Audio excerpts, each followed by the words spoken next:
Bonjour mes amours, ici Maria Bikouma, j'espère que vous allez bien. Aujourd'hui, on va faire encore une vidéo.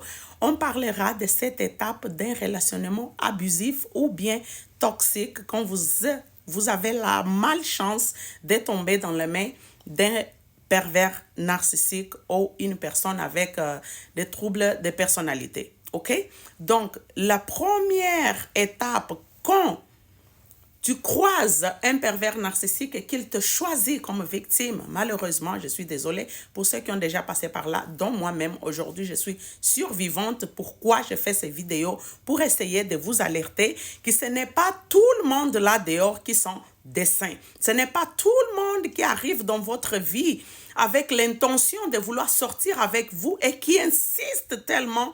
Ce n'est pas toujours que ces personnes, ils ont de bonnes intentions. D'autres personnes, ils sont là juste pour qu'ils puissent t'explorer, pour faire sortir la pire phase de ta vie, de ta personne et te faire penser que tu es cette poubelle qu'ils vont vouloir vous transformer.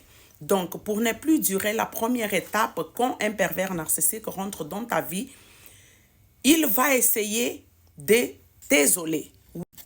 Avant l'isolation même, il va d'abord te séduire. Il va te montrer qu'il est une personne merveilleuse. Cette personne qui, en tout cas, que tu ne pourrais plus vivre sans elle. Une fois que ça, là, c'est fait, là, il va commencer à travailler dans ton isolation parce que si tu n'es pas isolé de ces personnes-là qui pourraient te donner un support, ça ne sera pas facile pour lui de pouvoir te manipuler, te faire la tête sans que quelqu'un soit là pour pouvoir essayer de t'ouvrir les yeux. Donc, l'isolation pour un pervers narcissique, c'est une phase très importante. C'est comme quand vous êtes dans une prison tout seul, vous n'avez pas, vous n'avez pas les contacts avec d'autres prisonniers, avec d'autres personnes en dehors, et toutes les informations que vous allez avoir accès, c'est celles qu'il vous apporte. Avec le temps, vous allez avoir tendance, qu'est-ce qu'il vous met dans la tête? C'est la vraie vie, c'est la réalité, vous devez l'accepter, c'est comme ça et que vous n'avez aucun choix. Mais ça là, ce n'est pas vrai, c'est juste qu'il te fait croire ça. La seconde étape donc, c'est pour lui de te faire te sentir inférieur afin qu'il puisse mieux te contrôler, te faire sentir coupable des fois des actions que tu vas poser en faisant du gaslighting. Si tu n'as pas encore vu le gaslighting, c'est comme une façon pour lui de... Il y a des vidéos ici sur gaslighting, sur mon canal. Si vous cherchez bien, vous allez trouver et comprendre c'est quoi le gaslighting. C'est pour t'amener à croire que tu n'as pas toutes tes capacités mentales afin de pouvoir prendre des décisions qui des fois, ils ont à voir avec ta vie, te confondre la tête, te faire croire à des choses qui ne sont pas vraies, te faire penser des choses qui des fois, ça se passe dans sa tête, te faire dire que tu as fait des choses que tu n'as pas dit ou même fait des choses que tu n'as pas fait juste afin de pouvoir te confondre, afin que tu sois plus facile à manipuler encore une fois et lui obtenir le contrôle total sur toi. Cette manipulation est une forme très agressive et très dangereuse de manipuler quelqu'un. Donc, il va même te faire croire que dans le fond, tu n'es personne, tu n'es rien du tout. Personne ne te voudra. Il va te faire comprendre que tu es trop chanceux ou chanceuse.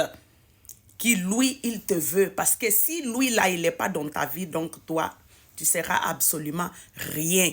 Tu comprends, donc il faut faire très attention avec des gens qui rentrent dans votre vie. Ils pensent qu'ils sont donc la dernière coque du désert et puis que vous devez faire tout ce qui est à ton pouvoir pour pouvoir l'avoir. Parce qu'il te fait croire que lui, il est tellement conquérant que si jamais tu osais ne pas l'obéir, il y a beaucoup de filles ou bien beaucoup de garçons qui veulent de lui.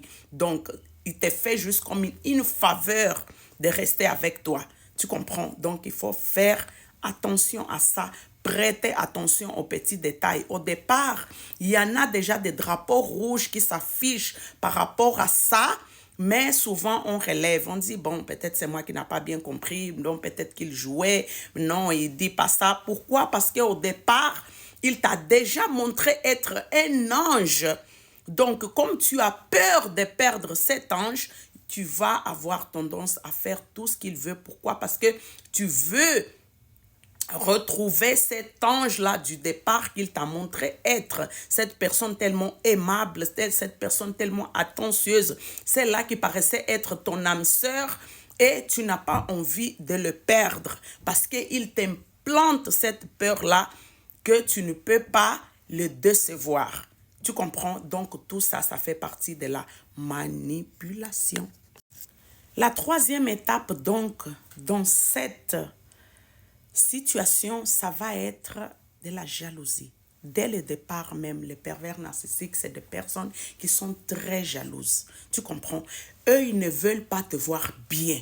Eux, ils veulent que tu puisses travailler juste pour eux, pour leur bien-être. Tout ce que tu fais dans ta vie, ça doit être lié pour eux, pour leur bénéfice propre. Donc souvent, c'est des gens qui vont vous faire travailler dans leur projet sans aucun salaire, juste vous faisant croire que si vous travaillez le plus fort que vous pouvez dans le futur, vous allez avoir une vie ensemble. Et malheureusement, pour des gens qui ont déjà passé par là, ils savent que toi, tu vas donner ton temps, tu vas donner ton énergie, tu vas donner ton argent, tu vas donner tout ce que tu pourras donner dans cette relation. Et malheureusement, à la fin, mais juste à la fin, tu vas venir te rendre compte que tout ce que tu as investi avec cette personne, ce n'est que pour lui. Et c'était toute une perte de temps. C'est une perte d'argent. C'est une perte de tout ce que tu peux imaginer. Tu comprends? Donc, il faut faire très attention parce que les pervers narcissiques, si jamais ils voient que tu es en train de travailler pour pouvoir reconquérir quelque chose pour toi, ou bien même que tu réussis, il va faire tout son possible pour pouvoir le détruire parce qu'il ne veut pas te voir avancer. Il ne veut pas te voir prospérer. Il ne veut pas te voir bien. Donc, la jalousie est très, très ancrée. Il y a des gens qui vont dire, mais Maria, c'est mon partenaire ou bien ma partenaire. Pourquoi elle serait jaloux, dis-moi? Parce que c'est sa nature. Il ne peut pas s'empêcher d'être jaloux. Il est comme ça. Tu comprends? Donc, jaloux est toujours jaloux de ce que tu vas faire, de tout ce que tu pourrais créer, de toutes les idées que tu pourrais avoir. Si jamais tu réussis, il va faire, ah, mais ça là aussi, n'importe quelle personne peut réussir à avoir ça. Hein? Ce n'est pas tellement difficile d'avoir ça. Je ne sais pas pourquoi tu prends comme si c'était grand chose que tu as réussi à avoir alors que ce n'est pas tellement important que ça. Et puis, dans sa tête, il va se dire, mais cette chose-là, de toute façon, si tu l'as eu, bon, c'est grâce à moi. Parce que tout dans sa tête, c'est toujours grâce à lui. Les autres personnes ne sont pas capables de faire quelque chose sans que sa main, dans sa tête, hein, ça ne veut pas dire que lui fait. Mais dans sa tête, il se dit que si tu as réussi, c'est grâce à lui. Tu comprends? Donc, ça, c'est une étape très, très dangereuse que vous devez prêter attention parce qu'il peut te mener à gaspiller toutes tes économies, tous tes efforts, ou même des fois quand tu n'as pas d'argent, il va t'amener à travailler pour lui ou même à prendre le contrôle de ton salaire que toi, tu vas travailler. Mais le salaire, c'est lui qui va gérer. Vous comprenez?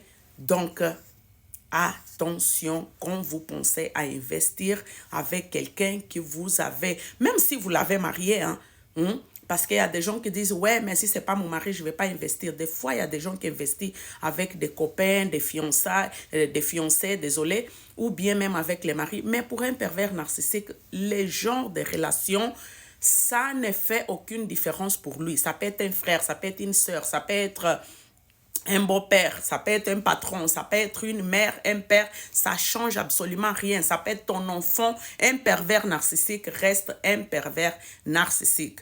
Merci beaucoup, ça c'est la première étape de cette vidéo. Comme je vous dis, j'ai fait des petites capsules afin qu'il soit plus facile de regarder pour vous. S'il vous plaît, si vous avez aimé cette vidéo, partagez, laissez votre like, abonnez-vous, c'est très très important afin que je puisse continuer à avoir le courage de vous amener ces informations tellement sensibles et difficiles d'aborder. J'ai besoin de courage, j'ai besoin de force, j'ai besoin d'encouragement. Vous comprenez mes amours? Merci beaucoup d'avoir été là. À la prochaine vidéo.